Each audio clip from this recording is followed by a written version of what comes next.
I'm glad to be back within the CRC again. My friend and brother beloved, John Taylor. People like John don't come in bunches like grapes. They're somewhat rare. And you should never take him for granted because he seems so available to you. Give John the big, on your feet, show John the big hand, on your feet.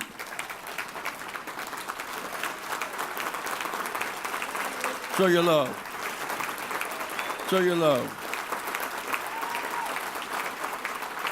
Show your love. Give him a big hand. Let me hear you scream.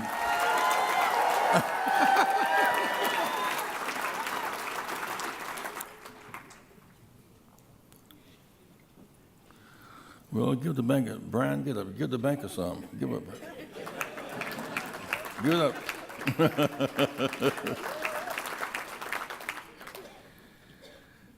We had a challenging week this past week in Memphis, Tennessee. Many of us were there together last week as we remember 50 years ago.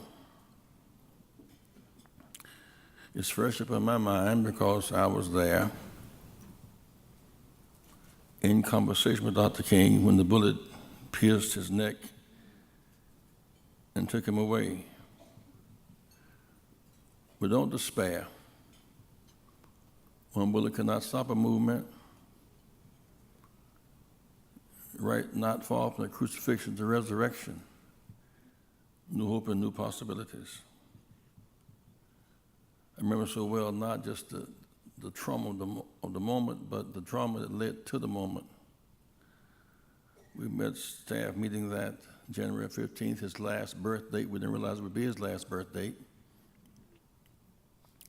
He convened some whites from Appalachia and Smoky Mountains, some blacks from Deep South, Georgia, Alabama, Mississippi, Tennessee, the Delta, some Latino Americans, some of Chavez's group, some Native Americans, some Jewish allies from New York, women, men, labor. We sat together trying to figure out how to organize a poor people's campaign,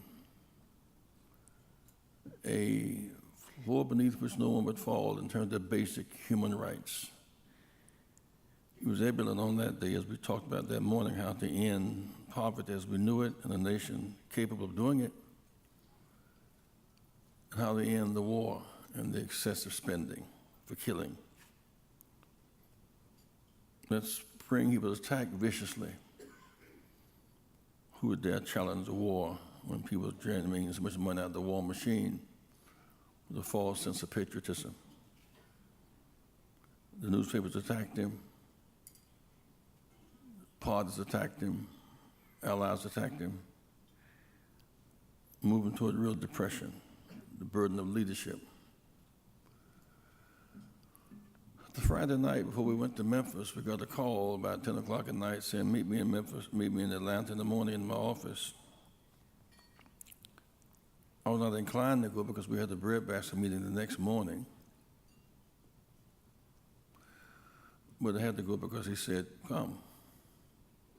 Reverend Abernathy called to reinforce the meeting. About 10 o'clock, he came to the office. He said, I've had a migraine headache for 3 days now. So I met with Andy and his wife, Jean, and Ralph Juanita and his wife, and Coretta and I. Maybe I've done as much as I can do in 13 years. We won the Montgomery bus boycott and the lawsuit. We won the showdown in Birmingham. We have a public accommodations bill now. Right to vote, tremendous marches for fair housing in Chicago. Maybe I should quit. Turn around, go back. And the young said, Doc, don't talk that way because, he said, Andy, don't say peace, peace, when there is no peace. There's trouble in the land. And tonight there's trouble in the land. He said, but I couldn't go back because maybe I could become president of Morehouse College or do some speaking, some writing, some traveling, but Frederick Douglass and Harriet Tubman, they never turned around. They wouldn't accept me if I went back, so I can't go back. maybe I should fast to the point of death. And those with whom we have a relationship, but we're not on a strategic page, Stokely Rapp and Floyd McKissick and Roy Wilkins, Whitney Young, we could sit around my bedside before I would die and resuscitate all of us. And then he said there was a new spirit. No, we're going on to Washington. We're going to stop by Memphis. We're going to Washington, maybe to sit down in the streets and go to jail, fill up the jails, force the country to stop killing in Vietnam and start healing at home. Challenge the Congress with massive direct action. And don't give up now. Watching me go through those three moods, I could not help but take notes. It was early in the morning. The same three moods Jesus went through. One, let this cup pass from me. Maybe I've done as much as I could do. I've healed the sick. I've raised the dead. Maybe I've done as much as I could do. Then as he prayed, disciples slept. Then not my will, but thine be done. See, we're going on to Memphis because they call them garbage workers. I call them sanitation workers. They're very necessary workers. If they don't clean up the streets and germs and the garbage, doctors cannot perform surgery. They don't clean up the garbage, teachers cannot teach, and the stench. People cannot breathe. They'll catch asthma. Everybody is somebody. We're on to Memphis. Needless to say, we focused an awful lot the last few days on the crucifixion in Memphis, April the 4th. I was admitted we could not stop Rome from killing on Friday. Rome could not stop God from resurrecting on Sunday. We live in the resurrection. Believers live in the resurrection. There's possible of a new Memphis today. We've learned a lot in 50 years. We've gone from the balcony in Lorraine Hotel where he was bleeding, the balcony at the White House as president, an African American, 40 years in the wilderness. We came to the wilderness, and 40 years later, we had gone from the balcony in Lorraine in Memphis to the balcony at the White House because we did not give up. Heard a lot last week about where do we go from here. Well, let's look at here first. Here in Memphis, 64% African American, 6% of city contracts here. 64% African American, 34% in poverty. They make less than $10 an hour. Here. Here's the possibility where the whites from Appalachia and Smoky Mountains, the coal miners, hardest workers in America, the steel workers, the blacks and whites in the Delta of Arkansas and Mississippi Delta can find common ground at the river and turn to each other and not on each other and lift America to higher ground. Here we are today. Too few have too much, and too many don't have enough. That's our challenge, the fourth stage of our struggles. What makes NCRC so meaningful to me? I make the case that we have four stages in our struggle. The first stage is in legal slavery, 246 years in legal slavery.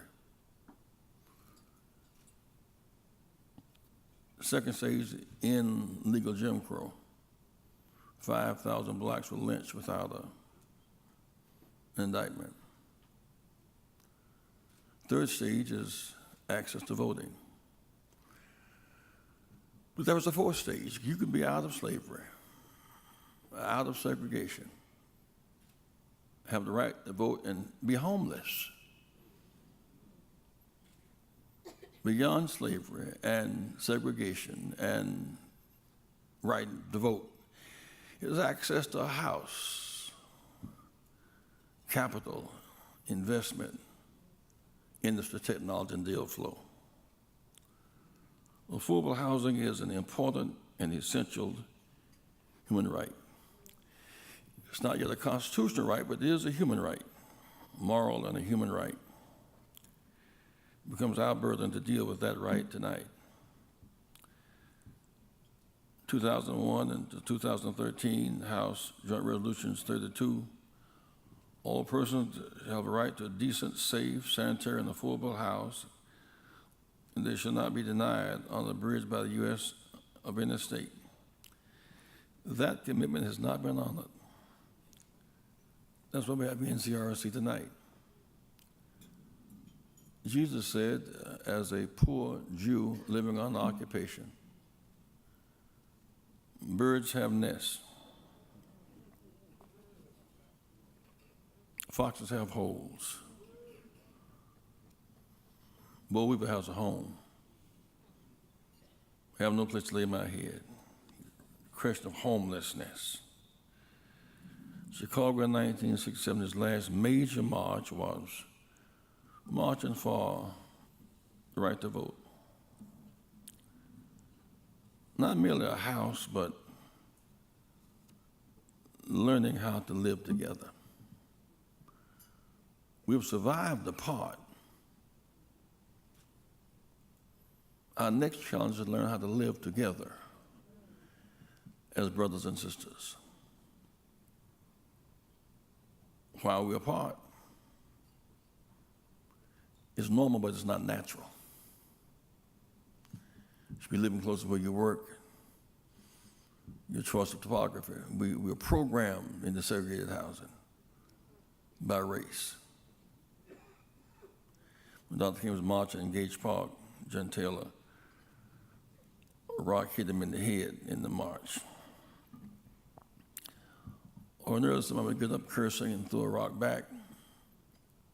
It was not our nonviolent position.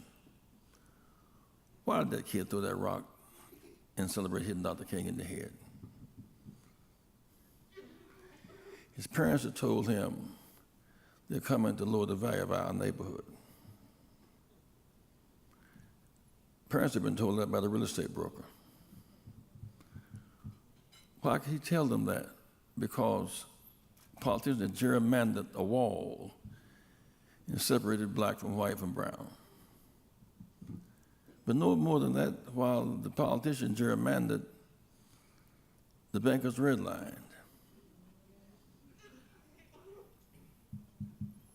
The insurance companies redlined. So you can call the boy through the brick a little young racist. That doesn't answer the issue. He threw a brick out of trained behavior. The guy with the suit downtown who redlined with the money and the insurance, that's who is guilty. You build a wall, you put people on both sides of the wall. On the other side of that wall is ignorance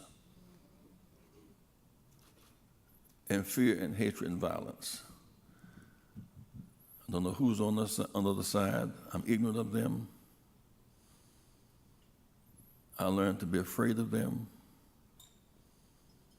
I hate what I'm afraid of. I become violent to eliminate it. Both sides have the same feelings toward the other, ultimately. The black, the white, the brown are not the problem. Those who control the wall. When the walls come down and bridges are built, we become civilized people. When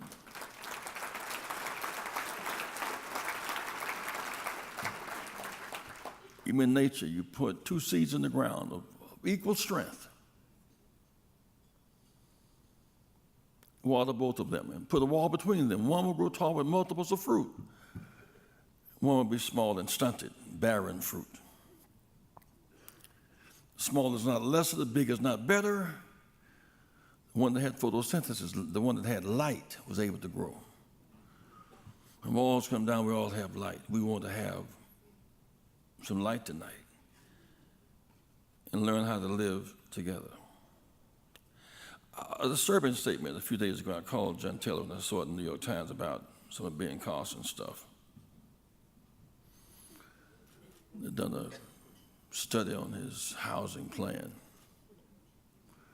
How funny, how deceitful people can say, well, we want to house, black folks should stay with black folks because that's where they're comfortable.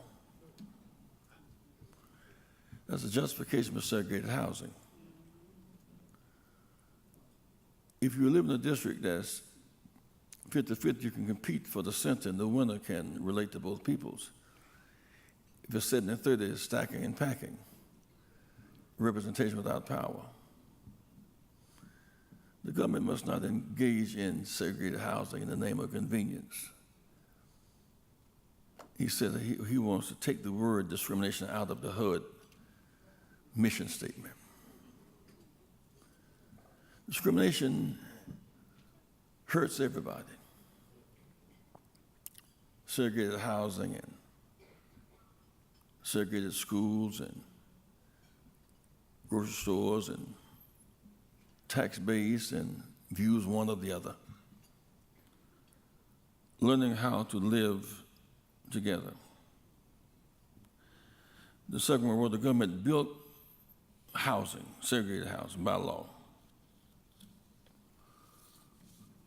Government must be in the bridge building business, not walls between us and each other, us and Mexico. We need bridges, not walls.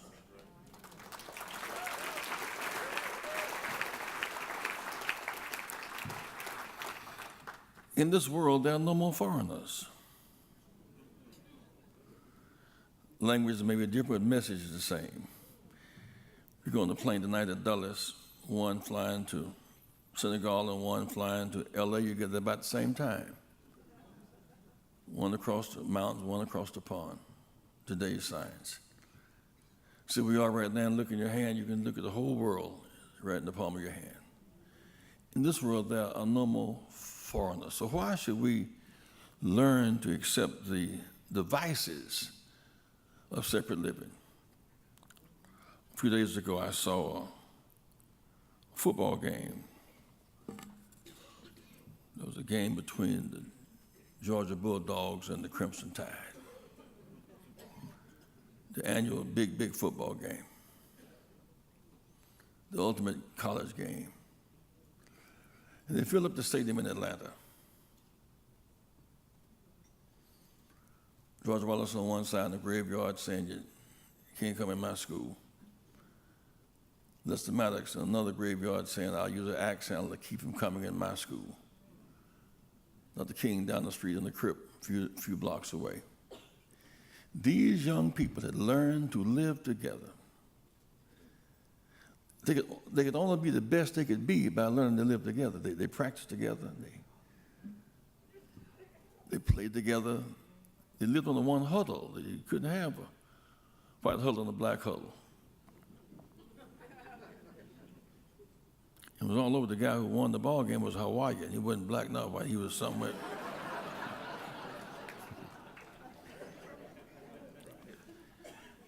These are difficult times. Why must we challenge bankers, Brother Brian? Not bankers like you, but just other bankers, your buddies.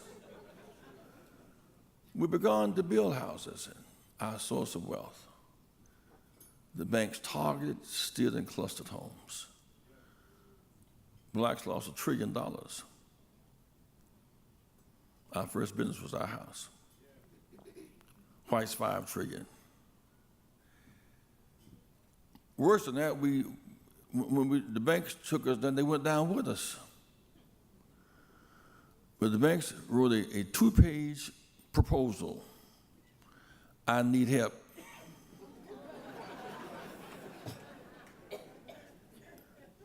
They bailed the banks out, which they had to bail them out, but not linked to lending another reinvestment. The sin was not bailing out the banks, but not connected lending and reinvestment with our money.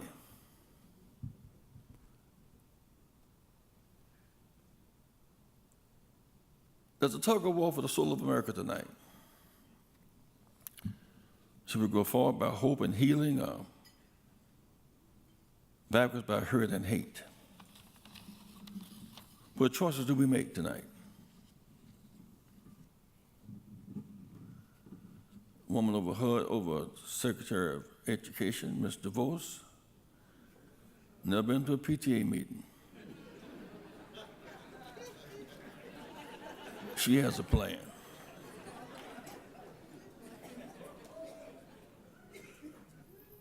Environmental Protection Agency say don't smoke cigarettes, smoke carburetors, smoke pipes, smoke cars, smoke carcinogens, smoke poison. Labor says work, but not $15 an hour.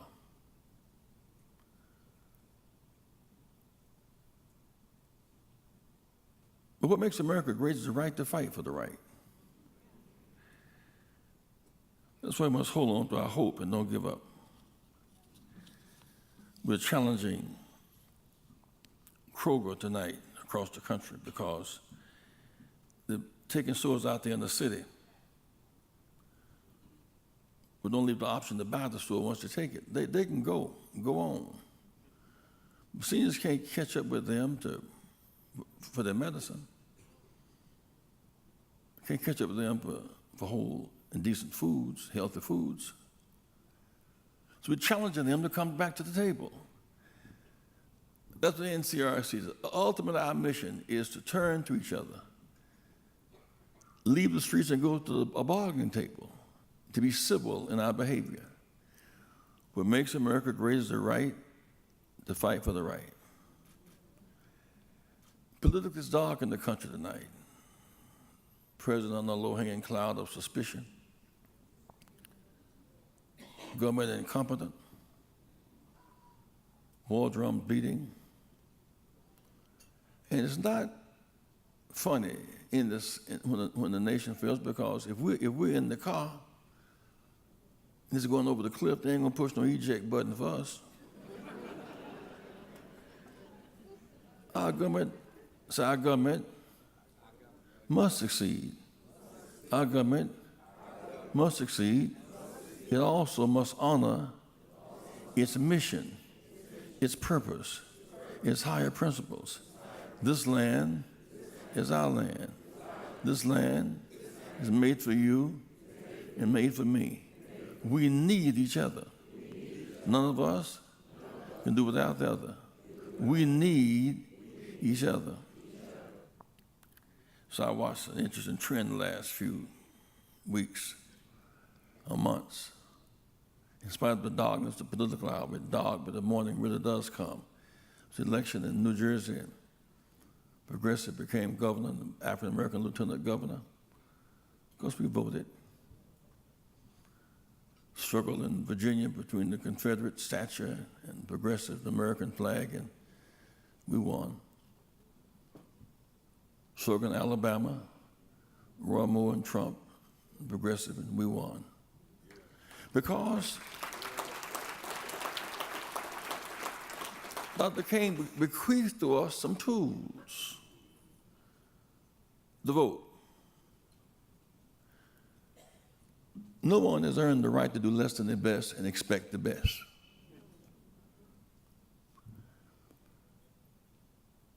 $4 million blacks in the South unregistered tonight.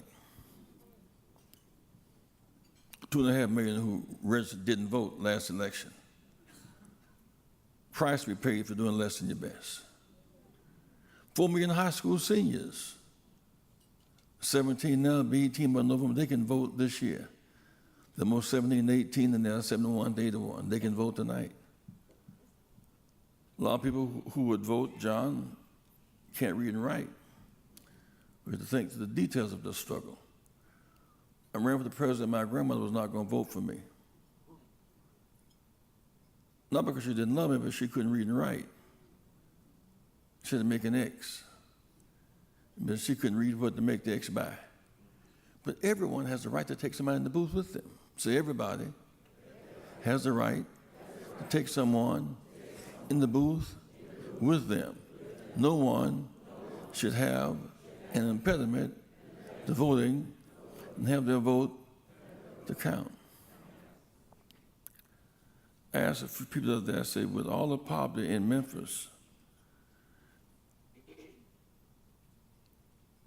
Are you working on eliminating it?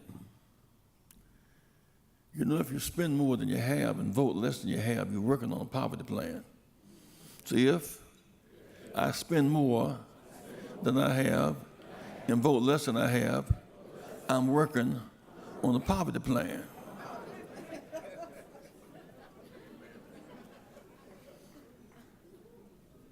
So I must spend less than I have and vote all I can and invest wisely.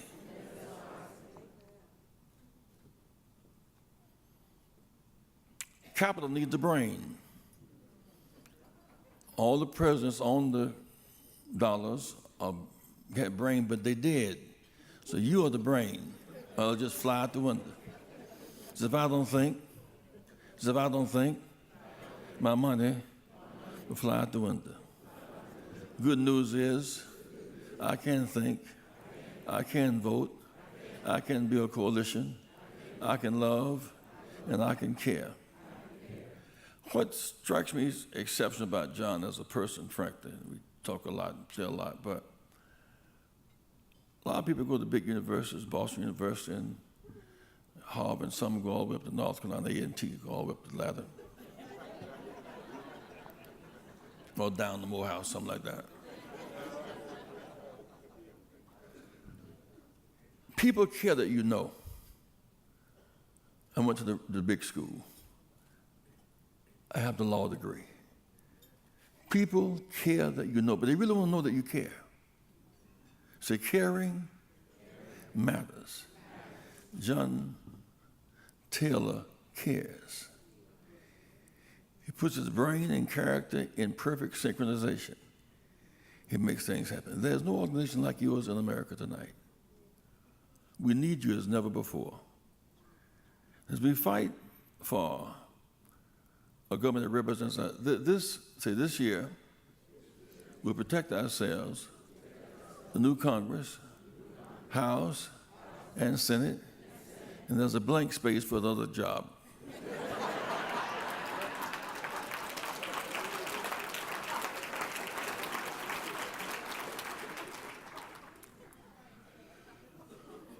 But again, you know what makes democracy exciting is that there's a tug of war. You win some and you lose some. You fall down, you get back up again.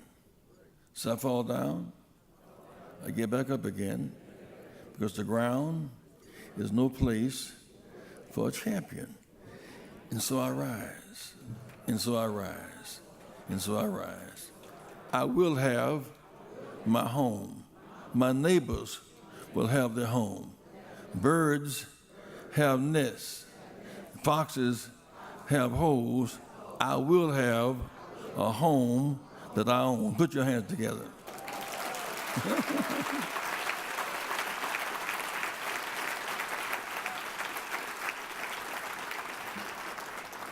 And I close, I think sometimes it's not just a matter of capital, John, and education. In capital and education, sometimes it's will. Sometimes we let them break our spirits. Don't let the forces of resistance break your spirit. You lose when you turn the rope of hope loose. So when I turn the rope of hope loose, I lose. No one has the right to expect victory to drop the rope. That's why the writer says, weeping, you cry for a while. It gets tough. Men do it for a night, but if I hold on and hold out and don't give up, joy cometh in the morning. And for those who have a little faith, when it gets real dark, so the Lord is my light and my salvation. Whom shall I fear?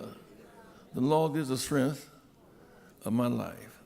And it's healing time. You have my people will call by my name, will humble themselves and pray and seek my face and turn from their wicked ways. God will hear their prayer and heal their land. Don't even let sickness break your spirit. Someone came in a few minutes ago and said, Jesse, you know, I had Parkinson's too. Well, my doctor told me I had Parkinson's. I told the doctor, thank you. I have another doctor, who has healing power. Nothing will break my spirit. I'm not going to stop fighting. I'm not going to stop marching. I'm not going to stop arguing this case. I'm not going to stop demonstrating. I'm not going to stop trying. I'm not going to stop building relationships. Because I know some things that I didn't know a long time ago. What I know is I once was young. 76 now. Now I'm old. But I have never seen the righteous forsaken, nor their seed beg for bread. Hold on, and keep hope alive. Love you.